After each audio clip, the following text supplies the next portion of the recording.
It's one thing to get hit, but it's another thing to walk right into a punch you didn't see. He got so schooled. Put Manny Pacquiao to sleep. Pacquiao actually looked like he quit. Are you okay, Manny? The boy got schooled. Obviously, he desperately wants to redeem himself. This boy got put to sleep. Manny Pacquiao didn't have anything. So why Manny Pacquiao continues to bloviate to the public about a potential rematch just speaks of desperation.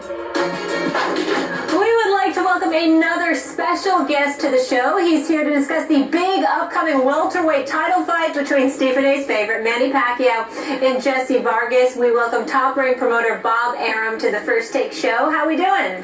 Hey, good. Nice to be here. Thank you so much for being with us. Bob, I want to start with another fight, though. Do you think there's still a chance we could see a Floyd Mayweather-Manny Pacquiao rematch? You know, that's really unfair to even talk about. Floyd has said that he's retired, and to speculate that he might come back, that's just out of order. I mean, it's really up to Floyd whether he's going to come back from retirement, and I have absolutely no idea whether he will. Well, Bob Arum, I want to move on anyway because I want to talk about Manny Pacquiao for a second. He said that he was going to retire, but now he's back fighting. Why is that, and what is his ultimate goal?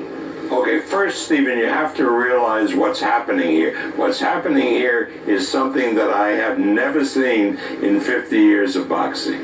Manny Pacquiao was elected to the Senate in the Philippines. There are only 24 senators. 12 get elected every 6 years. Before he was elected, he promised the Philippine people that unlike Marco Rubio in the U.S. Senate, that he would make every Senate session, wouldn't miss one.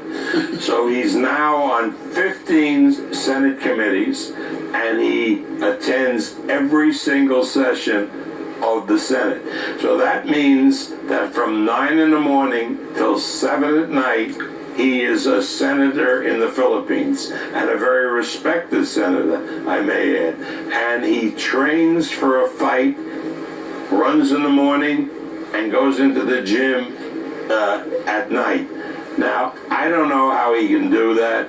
I don't know if it's possible. We'll see on November 5. He loves boxing. He wants to continue as a fighter, but I have never seen a world-class fighter who has a day job that takes all this time while he's competing at the highest level. Bob, Max Kellerman here.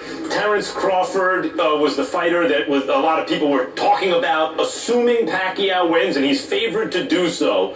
What are the odds that we see, given the fact that whether or not Mayweather says he's fighting, that remains there in potentially at least huge payday? Given that payday remains potentially there, what are the odds we see Pacquiao in against Terrance Crawford at some point? Well, first, Max, let me talk about the Vargas fight. Sure. Because the odds started Pacquiao a 10-1 favorite. They're down to 5-1. Vargas looks terrific. Vargas is bound and determined not only to win the fight, but to knock Pacquiao out. I don't know who's going to win the fight, but one thing I'm sure is going to end in a knockout. Yeah, Vargas is a solid fighter who's gotten better, even shown more power recently, but still Pacquiao is a 5-1 favorite at this point. Assuming well, a 5-1 favorite because nobody who's setting those odds have been to the Philippines like I have, and to see the kind of workload he has, I really mean that. I mean, it's crazy, the hours that he puts in, and people say, well, you know, he's an athlete, so how can anybody take him seriously as a senator?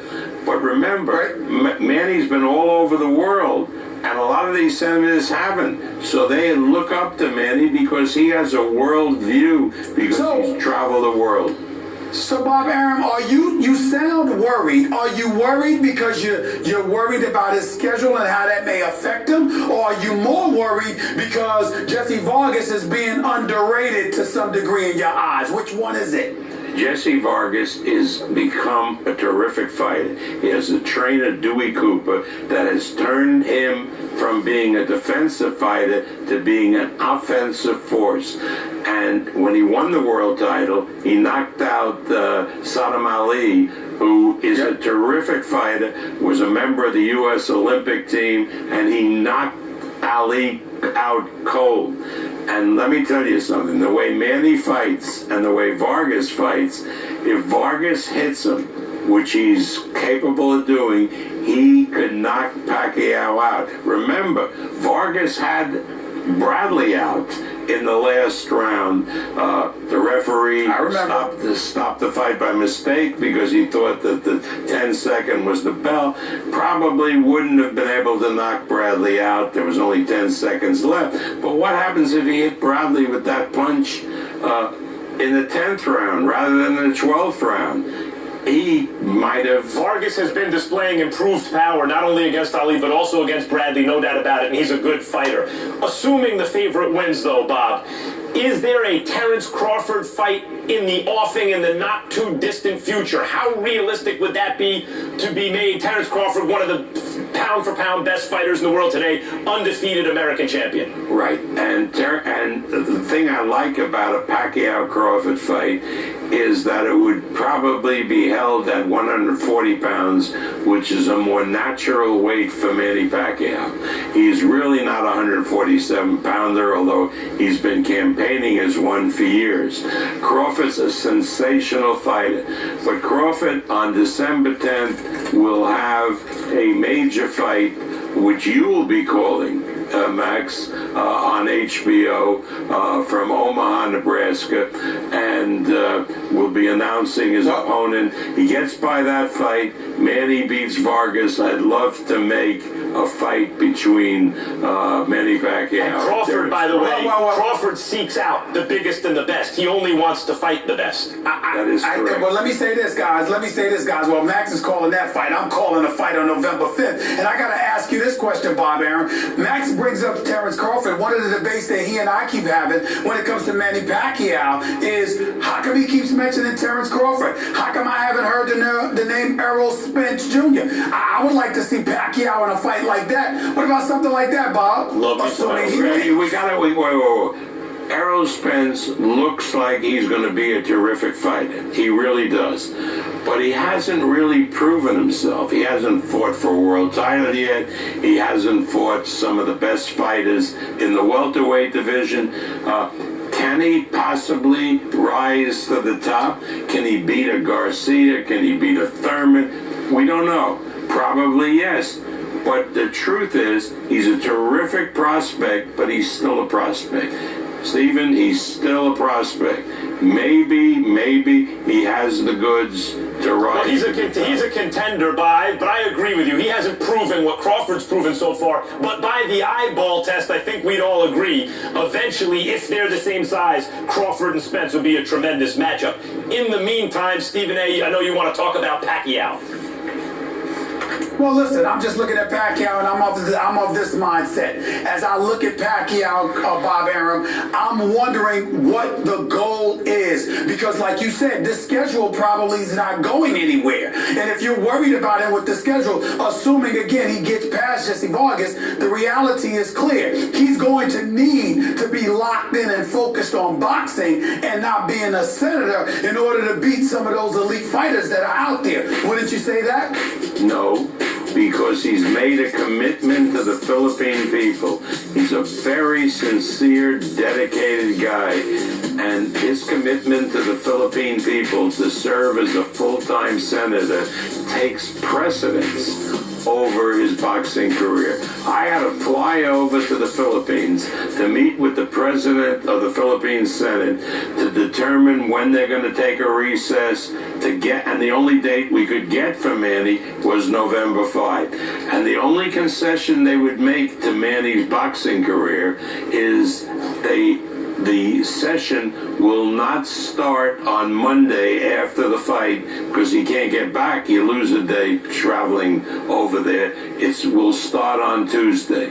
Tuesday, which is election day in the United States. We're all particularly great boxing fans and sportsmen, will have gone to the polls and will elect the first woman president of the United States. Bob, before we let you go, as we mentioned, Stephen A. will be calling that fight November 5th. How do you think he's going to do? Well, let me tell you something.